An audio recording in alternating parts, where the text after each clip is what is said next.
Our Highline Voices, 106.5 KQWZ LPFM. Connecting Highline and our region. History, cultural heritage, art, performances, contemporary pop culture. We collect, preserve, and tell the stories of the Highline region and its people. We want to embrace our differences and similarities. We want to extend our mission outside the walls of the museum. Our Highline Voices, 106.5 KQWZ LPFM.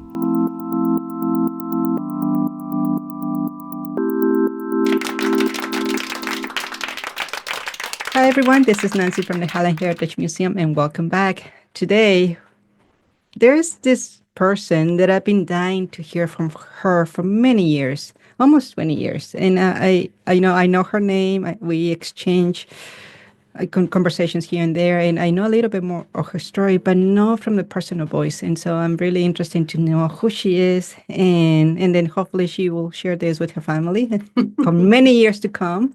So once again, thank you for joining us today. Why are we doing this? To connect to each other, to preserve those stories, to see who are our neighbors or friends or co-workers, who is next to us. And so that's the reason why we're doing this. Before we start, thank you. Thank you. It's such a pleasure to be here. Yeah, so are you ready? I am ready. Okay, tell us, who are you? Well, thank you for having me. I was very excited to be here with you, Nancy. Who am I? Wow, that's a difficult question. I could answer it from a lot of different levels, but I'll tell you that I am one spirit on this planet, inhabiting a woman's body, raised in South King County by a single mother, graduate of Tyee High School and WSU, mother of 3, grandmother of 6, married to Pat for a long time, enjoying my experience here on Earth, in my community, forever searching for ways to connect to my community and to other people, looking for ways to experience love and to transmit love to other people. And who am I? I'm also a person that has many questions, many unanswered questions, just like everyone. So, gosh, off the cuff, that's about the best answer I can come up with. That's wonderful. There is, what I like about it is that you bring your human element into the story. There is many different ways that you can choose to define yourself, but saying, I'm here, I want to love, I want to connect, and I want to, find a meaningful moment in your days. And so that is beautiful.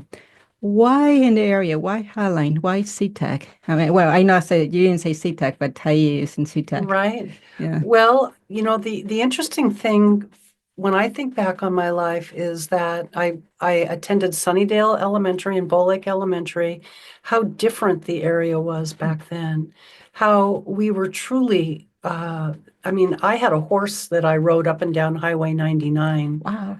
And his name was Dusty. And I would jump on Dusty's back and go on down to Highway 99 to the little ma and pa grocery store, tie him up and go in and get an ice cream bar and then ride him back. And that's at that intersection of Highway 99 and 188th. You can't even imagine such a thing today. Now we have a light rail station near there, right? Mm-hmm. So I've lived here all of my life. South King County is definitely a part of my DNA. And I grew up with a single mother who has a remarkable story of her own. Her name was Marilyn Jordan. She, I think she was the first female judge in the district court system. She was at Roxbury District Court, which later became Airport District Court, which we have in Burien now. And she was really a remarkable woman for her time, because women back then in the 60s, 50s, and 60s really didn't think that there was much opportunity available to them beyond teaching, nursing, and maybe being a secretary. So she inspired me, and she struggled as a single mother. She was criticized a great deal for many things that weren't done well because of her struggles, but she succeeded and she persevered. And I think that things could have gone much differently for me if she had not been so strong. But she showed me the way. And so as a result of that, I decided early on that I was not happy with the way things were going in my community. There was rampant drug dealing and prostitution on Highway 99. It was visible. Back then, it was visible. Now, I think today it's mainly online, I'm assuming. And the airport was expanding. It was becoming a noisy, very noisy community. And our government was King County. And King County was taking many more taxes, many more resources out of our area than they were investing back in. And so the people decided, and myself included, that we wanted to explore the idea of incorporating, of becoming our own city. And we met in my home. And we eventually, long story short, we put a question on the ballot asking people within a very specific geographic area if they wanted to become a city. And they did. They said yes.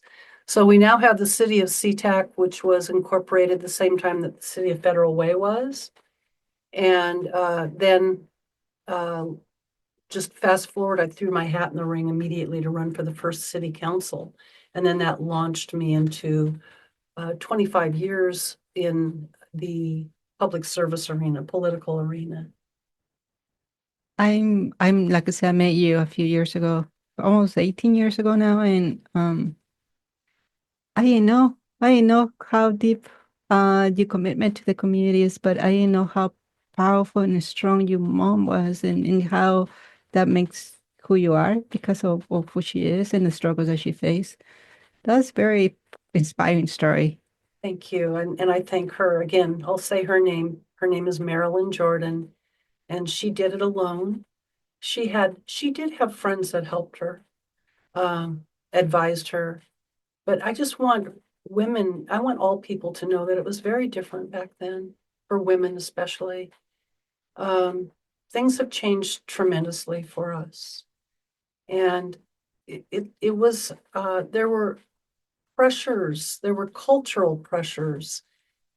And it's difficult to define, but there was an attitude culturally that kept women pretty much in a very narrow lane.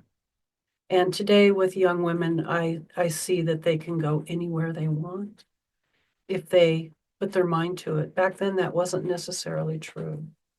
So there were some women back then who were really groundbreakers who served as examples. And I'm very thankful to her for that. I know that it is different location, different place, but like actually know what it is to be pushed away because of my gender. One example of that, I grew up in Mexico City, and my grandfather was trying to convince me like, you're just gonna get married, you're just wasting time going to school. Or like I didn't have my hearing aids.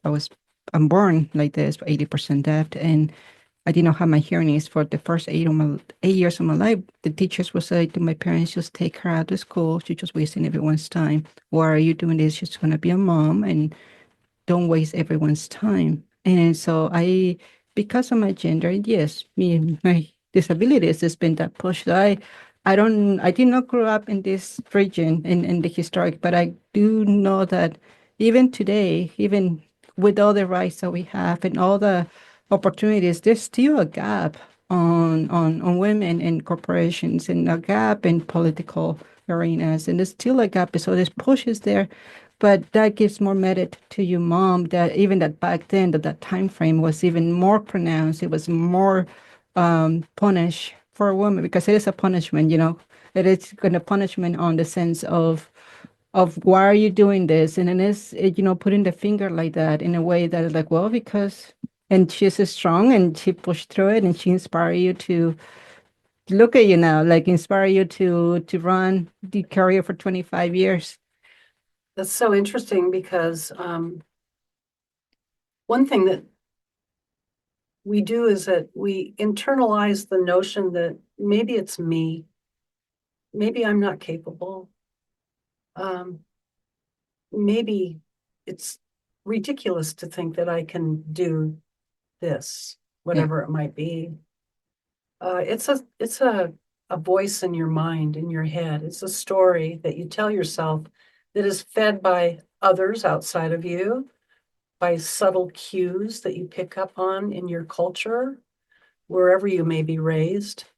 And it's difficult to know, it's difficult to conclude that you can move forward and function over the top of that voice, plow through it and go through it.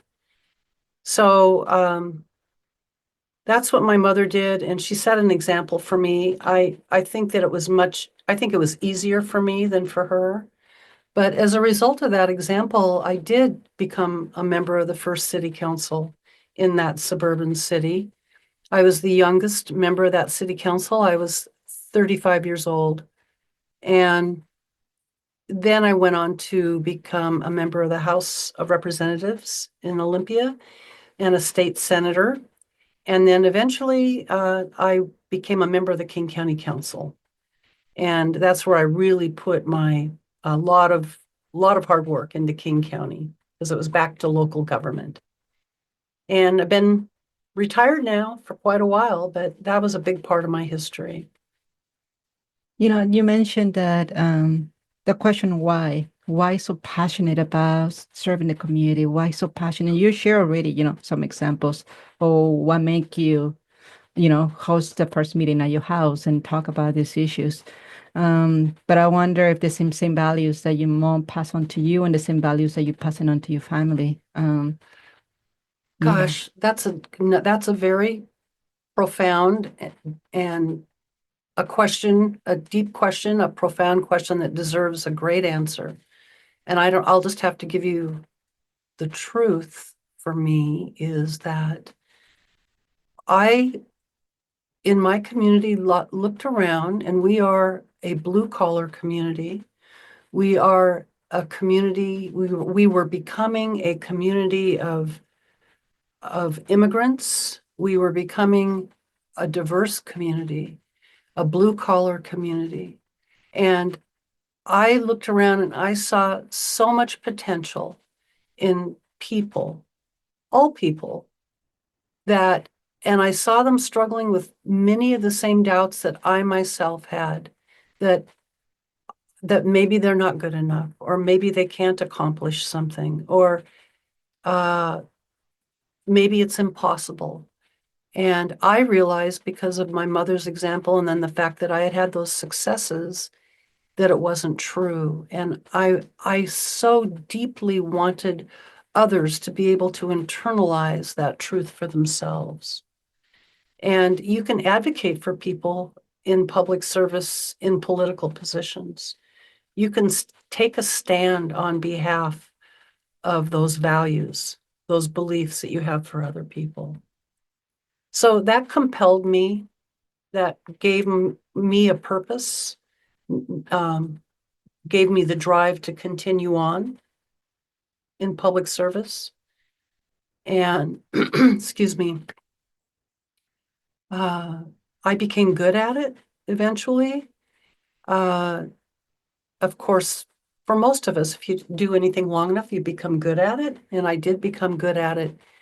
But then eventually there came a time when I realized that there were other windows through which to view my experience here, other than politics. Mhm. And there were other ways to make a difference. And there were other experiences to pursue. So I retired and I let it go. Uh, but yes, every day when I go to the Y over in SeaTac, I see I see so many capable people that I know are struggling financially. And you see, the thing is that for me, I'm an average person. Uh, I grew up hearing about the American dream. The American dream is you can become anything in the United States of America if you work hard enough and you put your mind to it.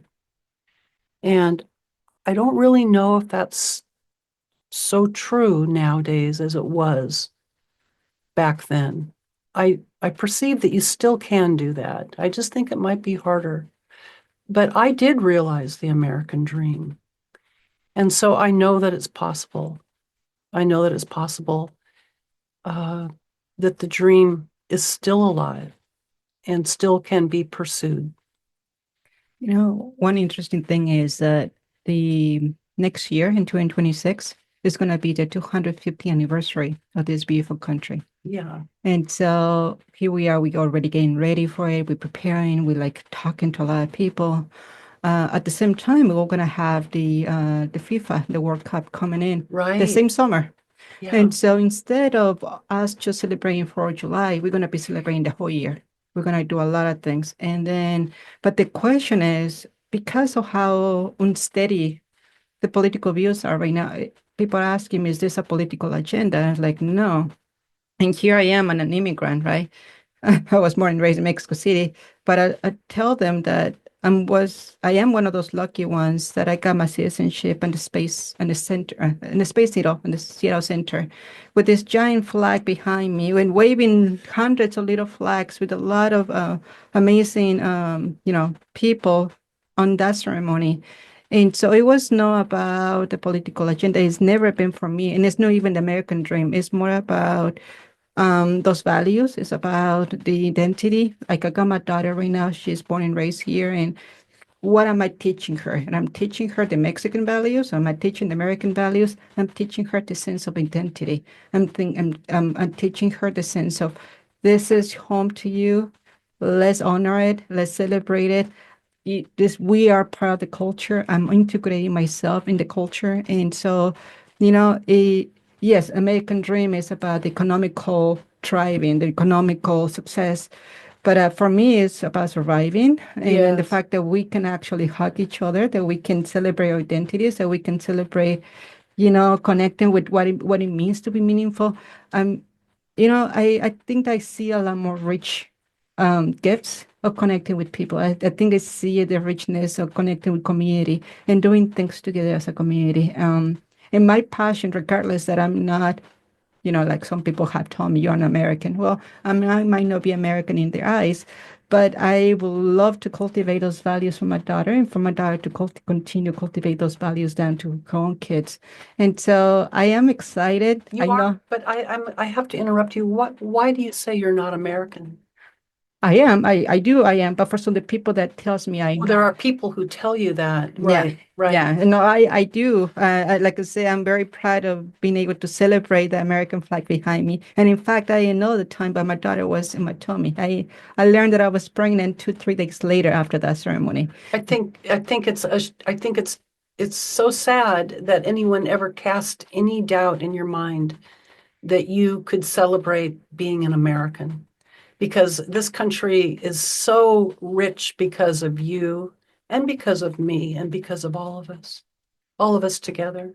And so let me ask you this. You were talking about the American dream. And when we are 1 year before, I mean, we are so close to celebrating this, amazing, beautiful country, this rich country in many different ways. Mhm. You know, coming from that arena, that you also serve representing your community, representing the state. Mhm. I think that those values go beyond economical drive, beyond the American dream. It's more about the richness that you have within your heart and your soul, and then being able to cherish. All of us want the same thing. We want a healthy community. We want to be able to make sure that we feel like we belong, that we're respected, that our voice matters. We are humans. We want the same thing. Yeah. We manifest it in many different ways, but we have, in my opinion, we have more things in common than differences for those same reasons that we want to thrive. We want to be healthy. We want our little ones to be growing up in a healthy community. Right. I'm talking a lot. This is your story, so this is more No, about you than me. This is very inspiring for me because you make me think of a lot of different things. One is we have to be so careful not to create the other, those people who are other than us, because what you say is so true. There is no other. We are all experiencing life on this planet, in this country, at this time, together. And we all want the same things. We all have the same heart. We all have the same hopes and fears for our children. There's no difference there. And the other thing that you made me think about, you were talking about the excitement of standing in front of that American flag. Well, I can't relate to that, but just think about this for a second, that it was just 3 generations past when my Irish ancestors came and they had the exact same experience. They were coming from a place that was sorely lacking in opportunity. And they came to this country. They came here and they were so hopeful for the future, for their children, for their own lives, of course, and such gratefulness and devotion evolved for this country because of that opportunity. So even though I can't connect to that because I can read about it, but it didn't happen to me. It happened to you. And we have to be reminded of that almost all of us living here had that exact same experience you did. A couple of weeks ago, we did an Irish harp concert. There was 9 beautiful harpists playing here in the museum. But what they did was amazing because they were not only playing the harp, but in between melodies. And they talk about the heritage, because it was March, Irish Heritage Month, I'm sorry.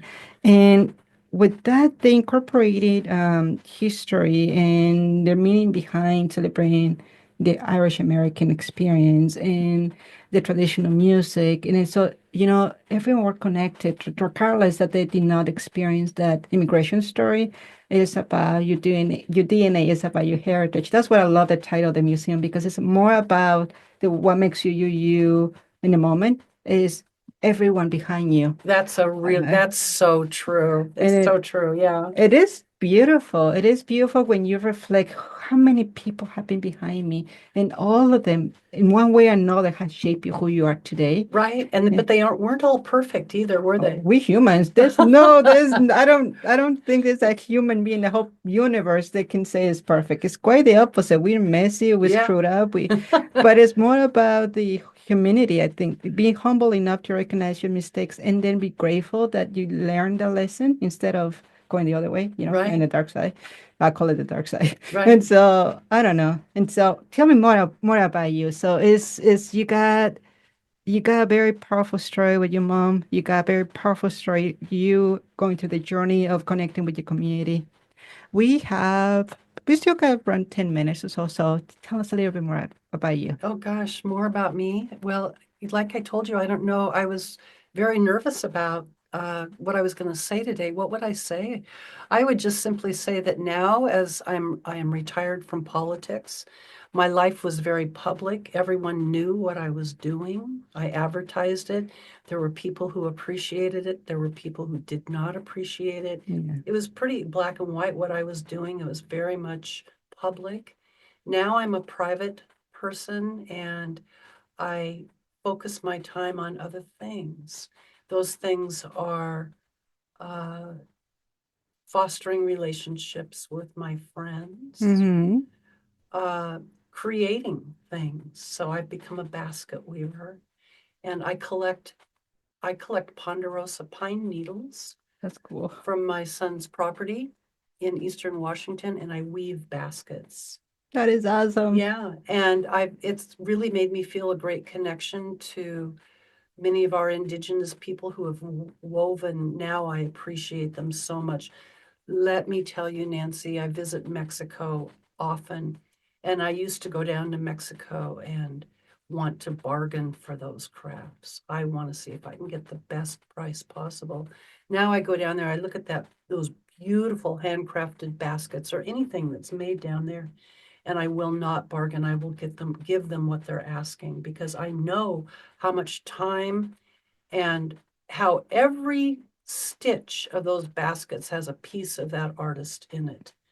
And so I no longer try to get those people to come down in price. I want to appreciate the entire creation. So, but I'm creating, That's awesome. and I'm creating with natural substances, things I find in nature that I can put my hands on, and that has spiritual meaning for me. Yeah. It's brought me very close to my to the earth, to creation, to God, if you will, is that to be close with creation, with creating things, but also just how I spend my time.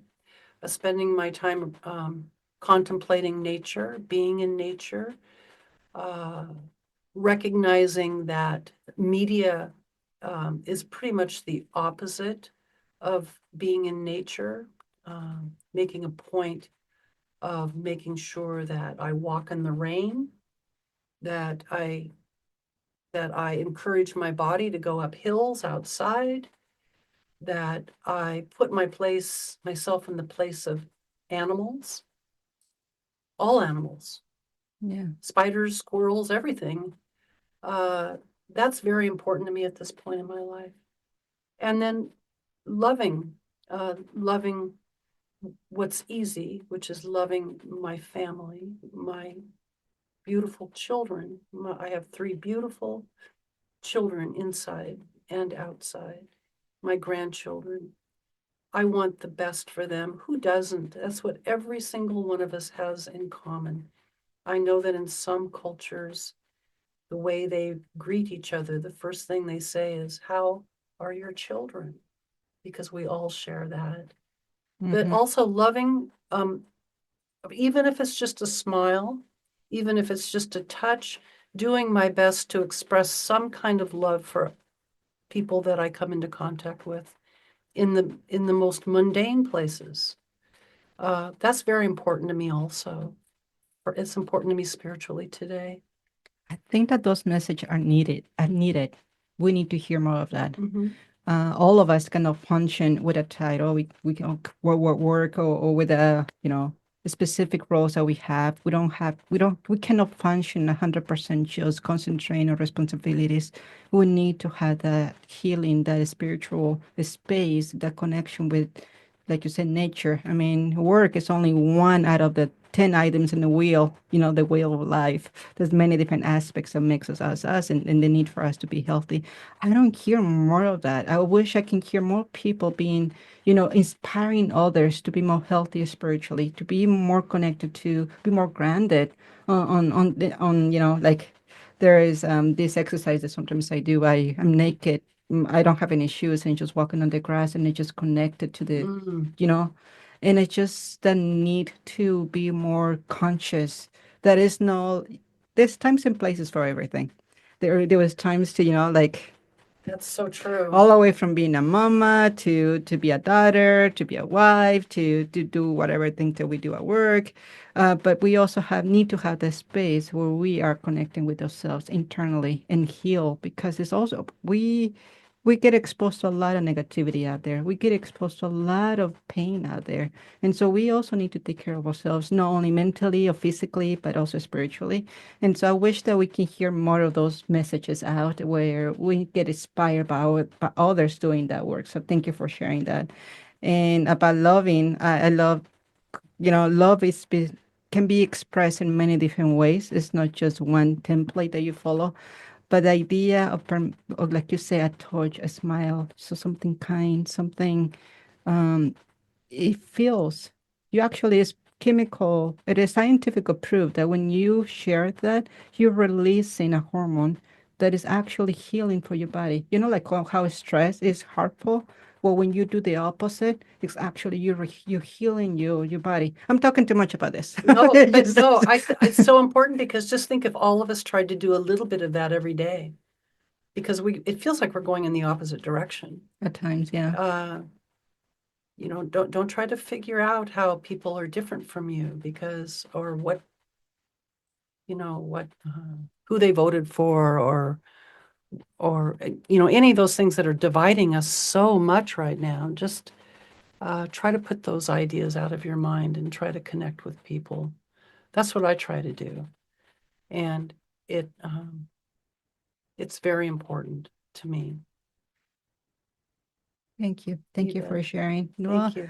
I hope that everyone that listened to this story got inspired by the story of your mom, the story of you, by giving the opportunity of today. Let's just do that experiment. We're in the springtime. Now we don't have the excuse. It's being too cold. Now it's getting better. So hopefully today just they go out and really connect with nature and connect with each other and see more of the goodness and the badness. So I hope that there's something that inspires you today. So thank you again for this interview, and we'll connect again soon. Thank you. Bye. Our Highline Voices, 106.5 KQWZ LP FM. We envision ourselves sitting at a round table where no one is the leader and stories are heard respectfully, regardless of gender, age, sexual orientation, disabilities, or ethnicity. Our mission is we collect, preserve, and tell the stories of the Highline region and its people. We want to extend our mission outside the walls of the museum. Our Highline Voices represents us all, honoring our past, celebrating our present, and uniting to cultivate our future. This project allows us to reach out to demographics who might be unable to visit the museum. People with disabilities, low-income families, people who don't trust museums, and more. In partnership, we are launching a locally programmed new radio station at the museum, featuring recorded and live Highline's heritage, history, culture, arts, and more. Are you interested in sharing your story? Email director@highlinemuseum.org.